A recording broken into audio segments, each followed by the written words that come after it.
চলো গাইস আমি রুটি বানিয়ে নিয়েছি, তো আসুন দেখে নিই কারটা সুন্দর হয়েছে।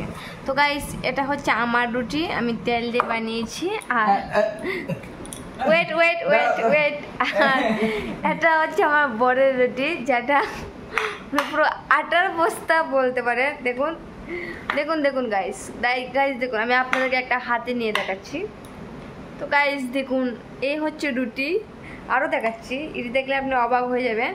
তো গাইস এই হচ্ছে রুটি, এটাকে রুটি কেউ বলবে কিনা আমি জানি না, তবে আমি বলবো না, আমি এটাকে রুটি বলবো না। তো গাইস আজকে বুঝতে পারলেন তো, মেয়েদের সাথে ছেলেদের সাথে মেয়েদের কোনো তুলনায় হয়। মেয়েরা সবসময় কাজে ফার্স্ট থাকে, মেয়েরা সবসময় কাজে ফার্স্ট থাকে, কারণ ছেলে মেয়ের কাজের মধ্যে পার্থক্য সবসময় থাকে। কারণ দেখুন আমি বানিয়েছি আর ও বানিয়েছে, দুটোর মধ্যে কতটুকু পার্থক্য রয়েছে। আগের দিনে ঠাকুমারা বলতো ছাগল দিয়ে নাকি হাল বানানো যায়, ঠিক তেমনই ছেলেদের দিয়েও রান্না করানো যায় না, কারণ ওরা না রান্নাটা ঠিক পারে না। তো আমার বর শুধুই চলে গেছিলো রান্না করতে, কিন্তু ও পারে না রান্না করতে। তো আসুন ও কি বলছে আমরা শুনিনি, আমরা তো অনেক কথা বললাম। তো আমার শুনো কি বলবে। তো গাইজ আমি চাইছিলাম যেন আমারটা খুব ভালো হয়, কিন্তু আমি জানতাম না যে আমার বউ এত সুন্দর করে রুটি বানাতে পারে। এটা আমার দ্বারা খুব একটু লজ্জনীয়। আমি মনে করতাম যে আমার রুটিটা খুব গোল হবে, কিন্তু এটা আমার বউয়ের রুটিটা খুব গোলও হয়েছে আর দেখতেও সুন্দর হয়েছে।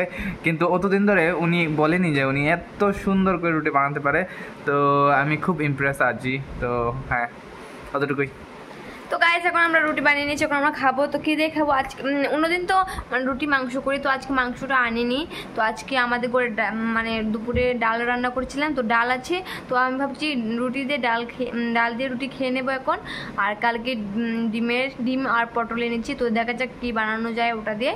তো আজকের মতো ভিডিও এতটুকুই, কালকে আবার দেবো। তো বাই বাই সবাইকে, গাইস গুড নাইট সবাইকে বলে দাও, গুড নাইট বলে দাও। Good night. তো গাইস সবাইকে গুড নাইট, বাই বাই আজকের মতন।